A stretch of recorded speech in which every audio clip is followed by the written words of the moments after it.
Oi, gente, bom dia, tudo bom? Tudo certinho com vocês? Vamos iniciar em nome do Pai, do Filho, do Espírito Santo. Amém. Feche seus olhos neste momento e vamos clamar. Vamos pedir que o Espírito Santo de Deus esteja conosco para nos guiar neste momento de oração, de reflexão. Vinde, Espírito Santo, enchei os corações dos vossos fiéis e acendei neles o fogo do vosso amor. Enviai o vosso Espírito e tudo será criado e renovareis a face da terra. Oremos, ó Deus, que instruístes os corações dos vossos fiéis com a luz do Espírito Santo, fazei que apreciemos retamente todas as coisas segundo o mesmo Espírito e gozemos sempre da sua consolação. Por Cristo Senhor nosso. Amém. Bom, hoje nós vamos fazer uma reflexão que se encontra na carta de São Paulo a Timóteo, no capítulo 3, a partir do versículo 16. E a palavra vai nos dizer: toda a Escritura é inspirada por Deus e útil para instruir, para refutar, para corrigir, para educar na justiça, a fim de que o homem de Deus seja perfeito, qualificado para toda boa obra. Bom, nós escolhemos este texto para meditação, né? Depois de muita oração, né? Por quê? Porque hoje nós estamos, comemorando o dia de São Jerônimo. E São Jerônimo, ele foi o autor, da tradução da Bíblia, do hebraico e do grego para o latim. Ou seja, a Bíblia é conhecida como Vulgata, que foi durante muitos anos a tradução oficial da Igreja Católica, E exatamente porque neste mês nós comemoramos o mês da Bíblia, nós resolvemos encerrar, falando exatamente sobre a Sagrada Escritura. E aqui nós temos que ter essa visão a respeito, como nós podemos perceber. O texto ele vai falar que toda a Escritura é inspirada por Deus.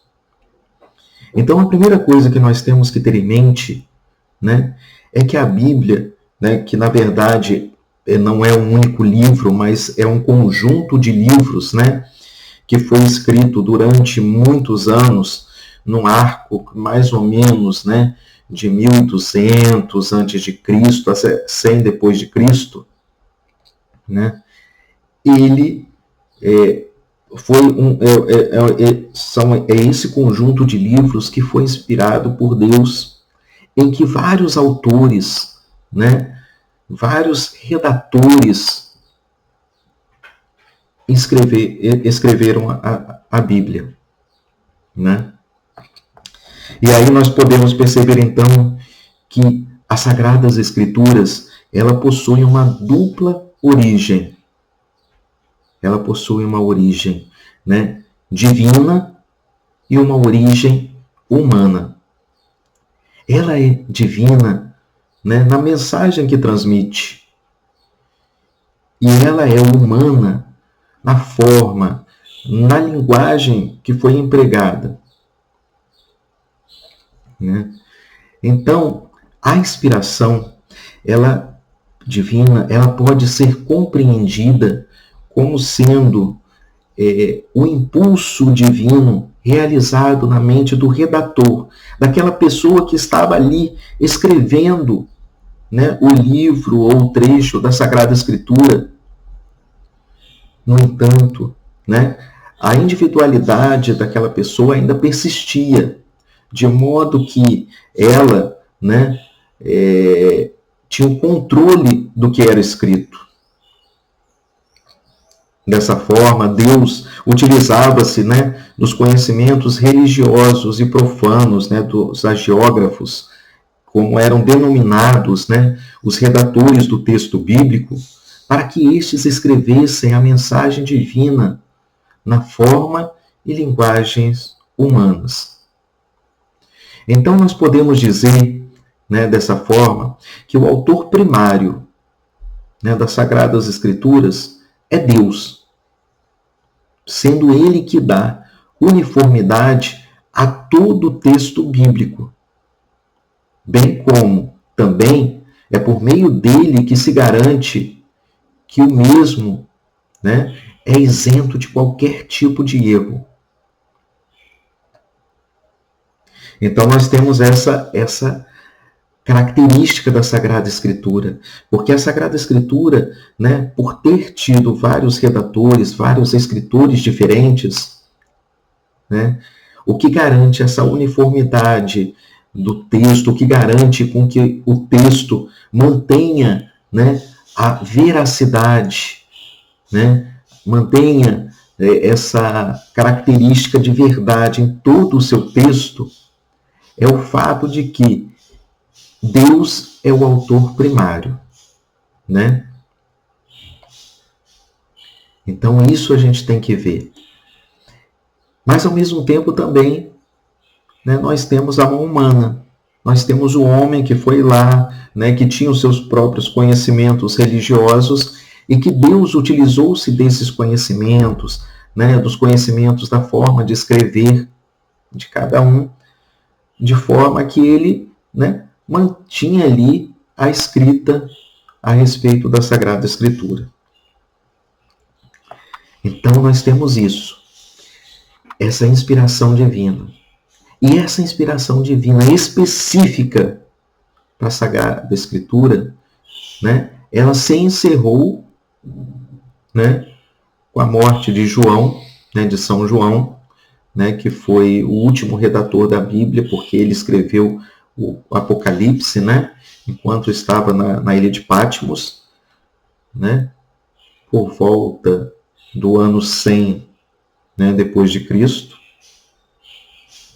Então, com ele se encerra, né, a revelação divina no que tange às Sagradas Escrituras, né? Então, todos os livros que vieram posteriormente, por mais que eles possam ter inspirações do Espírito Santo, né, para que expliquem, né, o conteúdo revelado por Deus, na verdade, eles não são revelação divina. A revelação divina cessa, né, no que tange aos livros, né, da Sagrada Escritura, quando São João falece. E aqui nós podemos ver pelo texto, né, que a própria Sagrada Escritura vai dizer que toda a Escritura é inspirada por Deus. Ou seja, todos os livros que constam da Bíblia foram inspirados por Deus. Então nós temos esta garantia, né, de que Deus moveu a sua mão para poder, né, escrever aquilo que ele considerava essencial na parte escrita, porque nós católicos, né, nós acreditamos também que existe a tradição da Igreja, a tradição apostólica, que também é uma fonte de revelação divina e não está consignada da forma escrita, né? Então, Deus ele nos garante isso, que ele inspirou todos esses livros da Sagrada Escritura. Todos eles. E aqui ele vai continuar, né? São Paulo ainda vai dizer, né, toda a Escritura é inspirada por Deus e útil para instruir, para refutar, para corrigir, para educar na justiça. Então o texto da Sagrada Escritura, ele não serve apenas para ser uma história, para contar a respeito de como, né, se aconteceu a história da salvação humana. Não, é muito mais. O texto da Sagrada Escritura, ele vem o quê? Ele vem primeiro para instruir. Para instruir, né, significa o quê? Instruir, eu estou levando um conhecimento a respeito daquilo que é certo, daquilo que é bom, daquilo que eu necessito saber para estar em comunhão com Deus, né? E mais adiante ele fala, para refutar, para corrigir. Ou seja, a Sagrada Escritura serve também para que eu possa, em determinado momento, né, diante de uma realidade, de algo que se apresenta a mim, né, para que eu possa ali refutar aquela mensagem errônea, né, que está sendo passada. E ao mesmo tempo também serve para corrigir, ou seja, mostrar o caminho correto, o caminho que eu devo seguir para estar em plena comunhão com Deus. Para educar na justiça, ou seja, para educar na forma com que eu devo agir, né, no meu dia a dia, buscando praticar aquilo que é certo, aquilo que não se desvia do caminho do Senhor, a fim de que o homem de Deus seja perfeito, qualificado para toda boa obra. Então a Sagrada Escritura tem um objetivo: fazer com que o homem, né, seja perfeito e qualificado para toda boa obra. Ou seja, a Sagrada Escritura serve para a santificação do homem, para que o homem, né, por meio das leituras bíblicas, de toda a história da salvação, de tudo aquilo que foi revelado, tanto o que já aconteceu como o que ainda acontecerá, né, tudo isto serve para que o homem, né, busque no seu dia a dia a santificação. Busque no seu dia a dia, né, estar na presença de Deus, estar em comunhão com Deus. E esse texto da Sagrada Escritura, né, não se tinha um texto uniforme, não se tinha um texto, né, em que a igreja pudesse usar de forma global, vamos dizer assim. Você tinha diversas traduções, as traduções, né, os escritos estavam ou em hebraico, né, o Antigo Testamento, praticamente todo em hebraico, o Novo Testamento, praticamente todo em grego, né, porque o Evangelho de São Mateus ele foi escrito, né, segundo, né, os estudiosos, teólogos, né, ele foi escrito originalmente em aramaico, né, que é um dialeto do hebraico, certo? E existem trechos no Antigo Testamento que foram escritos, né, em grego. Então não se existia uma tradução uniforme na Sagrada Escritura. São Jerônimo, então, ele foi chamado pelo Papa, né, e da época, e foi incumbido dessa tarefa, dessa missão, de traduzir, né, tanto do hebraico quanto do grego, a Sagrada Escritura para o latim, que era na época, né, e ainda persiste sendo a língua oficial da Igreja. E essa tradução da Vulgata durou durante vários anos, como sendo a tradução oficial da Igreja, até que se fez uma nova tradução, né, denominada Neo-Vulgata, e que se encontra hoje, né, sendo a versão oficial da Igreja, né? Aqui no Brasil, nós temos diversas traduções da Sagrada Escritura, diversas, né? Nós temos a tradução da editora Ave Maria, nós temos, né, a tradução Nova Pastoral da Paulus, a Bíblia de Aparecida, né?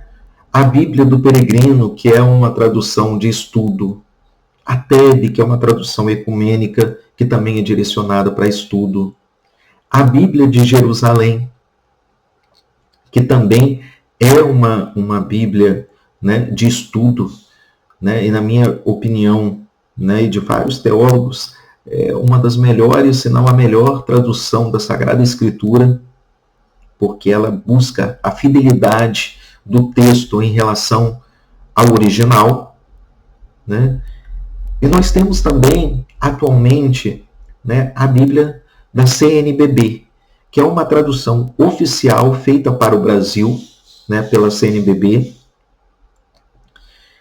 que contou com uma tradução inicial, né, que não ficou assim tão boa, mas que recebeu, né, posteriormente uma nova tradução, né, que é a tradução que está hoje em dia, que é a tradução oficial da Igreja no Brasil para os documentos oficiais da CNBB, né, e que também pretende ser a tradução para se utilizar, né, nos livros litúrgicos, ou seja, nos lecionários, né, na liturgia das horas. Então, assim, é uma tradução, né, hoje em dia, que está sendo bem recomendada, né, porque ela objetiva fazer com que o católico brasileiro, né, ele tenha uma tradução que ele possa seguir com fidelidade, para que ele vá memorizando, que essa é uma das grandes questões, né, da dificuldade no estudo da Sagrada Escritura no Brasil, porque cada um pega uma tradução diferente, um texto diferente, e no final das contas ninguém consegue gravar, né, os versículos da Bíblia, né, memorizar os escritos bíblicos. Cada um fala uma coisa diferente, e isso acaba dificultando, vamos dizer assim, né, quando nós vamos explicar alguma coisa da Sagrada Escritura, como somos questionados a respeito da Sagrada Escritura, né, no que tange a outras religiões, né? Então, o objetivo da CNBB foi esse, ao realizar essa tradução oficial, que é procurar uniformizar, trazer uma tradução para que seja a lida, né, na liturgia, ou seja, na missa, né, na oração da liturgia das horas, e ao mesmo tempo possa ser adquirida essa tradução pelos fiéis, né, pelos demais católicos, para que eles vão memorizando o texto bíblico, né? Então, assim, tem várias traduções. E apesar de todas essas traduções diferentes, né, todas têm as suas características pessoais, mas nada interfere na mensagem. A mensagem bíblica, né, ela permanece sempre a mesma. Então, né, nesse dia a gente tem que ter esse momento de reflexão, para nos levar a ver a importância da Sagrada Escritura, a compreender como a Sagrada Escritura foi feita, né, para que ela serve, que ela é palavra de Deus, ela foi inspirada por Deus, ela serve então para que nós tenhamos contato com Deus, para que nós aprendamos, né, o básico, o essencial da nossa fé, juntamente com a Sagrada Tradição, o magistério da Igreja que vem nos explicar o cerne da doutrina da Igreja Católica, né? Então, são essas as coisas que nós temos que ter em mente. Bom, nesse momento, então, vamos fechar os nossos olhos e vamos nos entregar a Deus, pedindo a intercessão da bem-aventurada e sempre Virgem Maria, Santa Mãe de Deus e nossa Mãe, e também de São Jerônimo, para que o Senhor esteja enviando sobre nós o teu Santo Espírito, para que, auxiliados pela tua graça, nós possamos, ao ler as Sagradas Escrituras, a Bíblia, conseguir, auxiliados também pelos comentários, pelos estudos, compreender corretamente aquilo que o Senhor quer nos falar. Que quando nós estivermos com dúvidas, quando nós estivermos necessitando de estarmos em comunhão com Deus, que nós possamos abrir os livros sagrados e, a partir dele, obter todo o conhecimento que nós precisamos naquele momento. Que nós saibamos utilizar os livros da Sagrada Escritura para nos instruir, para nos educar, mas, acima de tudo, para nos santificar. Porque foi para isso que a Sagrada Escritura foi feita. Ela que é a palavra de Deus, que foi inspirada por Deus, que apesar de ter tido vários escritores, vários redatores, apesar de utilizar-se de uma linguagem humana, dos conhecimentos que esses escritores, que esses autores tinham, é uma palavra inspirada por Deus, escrita por Deus, e, portanto, que nós saibamos apreciar este texto sagrado com toda a devoção que ele merece, porque é o próprio Deus que fala nas páginas da Bíblia, da Sagrada Escritura, ao nosso coração. Bom, então nós terminamos assim, compreendendo que o texto sagrado, que a Sagrada Escritura, possui essa importância dentro da vida da igreja. Ela que é o norte, que é a direção, que é a inspiração para os trabalhos pastorais, para os nossos trabalhos de evangelização. Que nós saibamos apreciar este texto e utilizá-lo para, a partir dele, realizar toda a boa obra de Deus. Em nome do Pai, do Filho e do Espírito Santo. Amém. Que o Senhor nos abençoe.